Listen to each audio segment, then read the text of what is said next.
sahabat Yosua, selamat datang di channel Ceramah Cahaya. Semoga apa yang disampaikan membawakan Quran ini warahmati wasi'at kulli syai.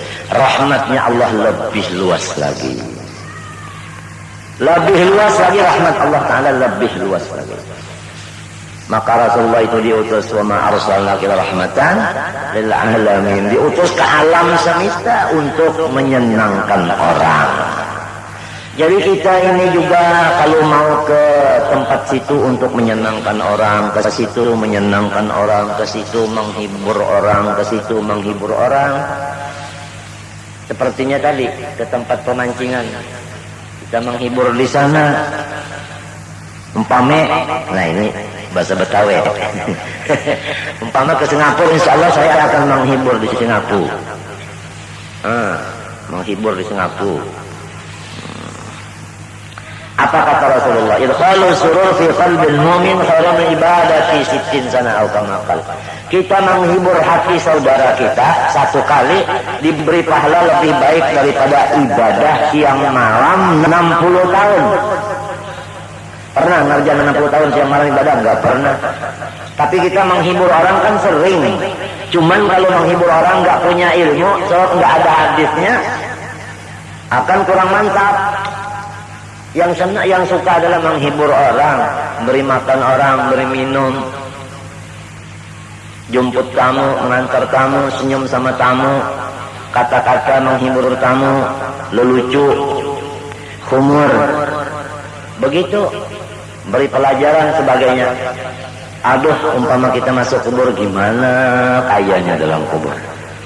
Gimana? Sedangkan di Indonesia, Masya Allah, di dunia sudah begini. Kalau makan satu piring nggak habis piringnya.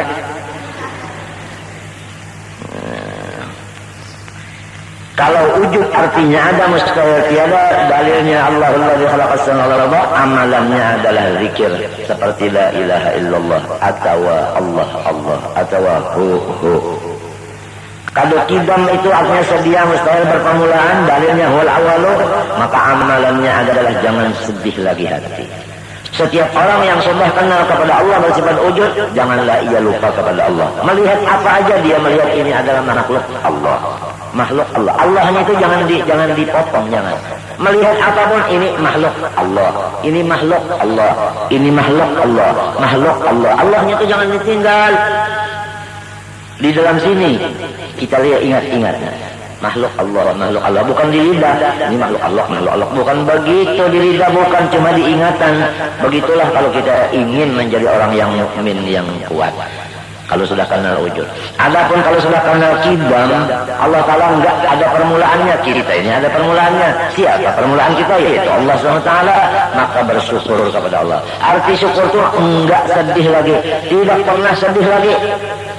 Oleh sebab itu iman itu adalah senang. Apabila orang yang sedih itu imannya sudah enggak ada lagi. Itu namanya dapat waswasil khannas. Rukun iman yang keenam ridha dengan qada dan qadar. Tiap-tiap orang ridha itu kan mesti senang. Jadi kalau orang susah hatinya, susah pikirnya, sedih, itu berarti orang itu sudah enggak ada lagi rukun iman yang keenam. Enggak ridha sama takdirnya Allah. Buktinya enggak ridha, dia susah pikiran. Apapun salahnya. Enggak mudah ngaku orang yang beriman, diuji sama Allah Subhanahu wa taala dengan ujian-ujian yang macam-macam beratnya. Nah, apa amalannya? Alhamdulillah. Jadi yang dulu tadi wujud la ilaha illallah atau Allah Allah hu. Yang kedua kidam yaitu alhamdulillah. Alhamdulillah. Sering lidahnya baca alhamdulillah. Adapun baqa, Allah Ta'ala kekal, mustahil dihubungi oleh hancur. Dalilnya wa yaqra wajhu rabbika. Amalannya yaitu supaya kita banyak membaca istighfar. Kalau Allah itu kekal, kita enggak kekal, kita akan mati. Siapa aja mati. Maka apa persiapan sebelum mati? Yaitu banyak membaca astaghfirullah. Taubat kepada Allah. Kemudian kenal lagi mukhalafah lil hawadits, Allah Ta'ala bersalahan bagi yang berharu. Dalilnya laisa kamitslihi syai'un, amalannya yang banyak baca subhanallah. 4 sifat Allah Ta'ala, 4 amalannya di luar anggota yaitu di lidah, dan 4 amalan di dalam. Ngerti? Amalan di luar wujud la ilaha illallah. Amalan di dalamnya adalah musyahadah. Artinya mengganang, mengingat. Ingat begitu aja, bukan disebut dengan lidah. Lidah menyebut, hatinya ingat. Begitulah. Kalau bapak bersyukur, hatinya enggak sedih, lidahnya alhamdulillah. Kalau bapak ingat, saya akan mati, itu ingat. Lalu lidahnya astagfirullah. Kalau mukhalafah, ingat bahwasanya Allah Subhanahu wa taala itu tidak ada umpamanya sesuatu. Melihat ini, Allah bukan begini, Allah bukan begini, Allah bukan. Apa yang kita lihat menyatakan bahwa Allah bukan seperti yang saya lihat ini, bukan seperti yang saya dengar ini. Allah taala bukan seperti yang saya rasa ini. Allah bukan seperti yang saya rasa, bukan seperti yang saya lihat, saya dengar. Begitu di hati itu amalan hati, amalan lidahnya itu subhanallah. Begitulah kira-kira dulu segelimit urusan masalah ilmu ma'rifat kepada Allah Subhanahu wa taala dengan amaliyah zahirnya serta amaliyah batinnya. Mudah-mudahan Allah memanjangkan umur kita sehingga ketemu lagi di hari Sabtu yang di depan, di dalam keadaan segar bugar, sehat afiat. Amin Allahumma amin. Kemudian kita membaca tasawuf, yaitu halaman 39. Halaman 39. Bukan 38. Halaman 38. Tasawuf halaman 38. Bermula dengki itu yaitu mencita-cita akan hilang nikmat dari orang yang lain, sama ada nikmat dunia atau nikmat agama. Nah, jadi kita ini diharamkan oleh Allah Subhanahu wa taala. Bersifat di dalam dada kita ini dengki. Dengki juga bahasa di sana. Iya, dengki. Iri dengki. Itu diharamkan, Allah yang mengharamkan. Allah yang sudah dikenal tadi, yang punya wujud kidam bapa mukhalafah itu tadi, dia mengharamkan kepada kita bersifat dengki sesama kita. Enggak boleh dengki sesama makhluk, enggak boleh dengki. Apa arti dengki? Yaitu mencita-cita akan hilangnya nikmat dari orang yang lain. Seumpama ada saya dapat nikmat, seperti saya punya anak putra, rupanya masya Allah, kurang sedikit dari ayahnya. Umpama ada orang lain begitu dengar saya punya anak, atau dia lihat saya punya anak, masya Allah, dia punya dada hati, masya Allah, enggak senang, dan mencita supaya anak ini mati, atau supaya anak Pak Kiai ini sakit. Begitulah orang yang dengki. Tatkala melihat atau mendengar anak Kiai sakit, maka dia senang, gembira. Itu ciri-cirinya orang dengki. Cirinya orang dengki. Dan kalau melihat anak Pak Kiai itu nangis, dia nggak membantu, dibiarkan sampai muntah-muntah. Itu orang dengki. Orang dengki. Siapapun dengki di dalam badan itu ada dengki itu. Haram. Mencita supaya hilang nikmat itu dari orang itu. Nikmat apa aja, dunia atau akhirat sama. Itu misal. Hati-hati kita ibu-ibu. Kita ini kalau mendengar orang dapat nikmat atau melihat dengan mata kepala, coba lihat dada kita. Gimana hati kita? Apa iri apa enggak? Tapi saya pikir kebanyakannya iri. Kebanyakan. Ya paling-paling 10% yang enggak iri. 90% yang iri itu 10%.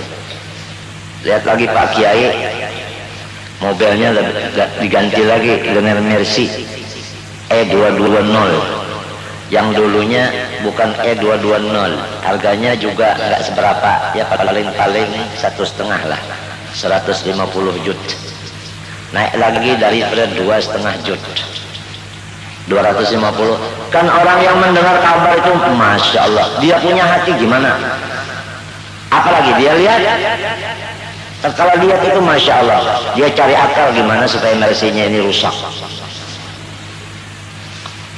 ya, pura-pura dia musut, padahal di sini ada cincin, jadi supaya itunya ya itu ada rusak sedikit. Macam-macam orang dengki ini. Ada yang mau memasang bom. Orang dengki itu begitu. Ada yang mau menyelip supaya terjadi tabrakan sebagainya. Tapi Allah Ta'ala menjadikan orang yang sudah mukmin itu berberkah, maka mobilnya dijaga oleh polisi, depan belakang, gak bisa orang dekat, gak bisa. Tambah lagi dengki hatinya tadi. Belum pernah terjadi di sejarah Pak Kiai didampingi oleh polisi. Tambah dengki lagi, itu orang sombong katanya bukan Kiai. Begitu lagi. Kalau sudah dengki ini ada, Masya Allah. Ringkas kata selama dengki ada di dalam seseorang, maka seseorang itu adalah pengacau. Bukan pigi apa namanya yang di Irian Jaya ini, Pikaga apa? Hah? Gifika, bukan Gifika. Nah, pengacau di dalam kamar, bilangnya Arab ghurfah, bilangnya orang Singapura kamar juga ya. Kalau ada satu dalam kamarnya orang yang dengki, maka dalam kamar ini kacau. Kalau dalam rumah kacau, di dalam masyarakat kacau, dalam negara kacau, di dunia kacau. Yang mengacau dunia itu adalah orang yang punya dadanya enggak betul, hatinya enggak beres. Ada sifat-sifat yang diharamkan Allah seperti dengki. Jadi agama atau agama Islam ini adalah mengatur supaya kita ini mengamankan kemana-mana negeri. Nah itu supaya jangan sampai jadi pengacau. Kalau gampangan pengacau, hiri. Hiri itu apa? Hiri itu iblis. Jadi kita hendaklah jadi sang manusia atau manusia yang seutuhnya. Jangan sampai jadi musang dan lusa. Rusa itu apa? Rusa apa? Iya, amin jangan. Jadi sang manusia, bukan musang dan rusa. Jadi manusia yang seutuhnya atau manusia yang seanangnya. Manusia yang bersih dada, bersih hati. Saya enggak memuji ya. Ya ada. Jangan hanya bicara tapi kitanya enggak juga. Allah Ta'ala, ya ayyuhalladzina amanu, ayat orang yang mukmin. Lima taquluna ma la taf'alun. Kenapa kamu bicara enggak sesuai dengan kerjanya? Kabura maqtan 'inda Allahi an taqulu ma la ta'lamun. Besar murkanya Allah, besar marahnya Allah kepada orang yang berbicara tapi dia tidak melaksanakan.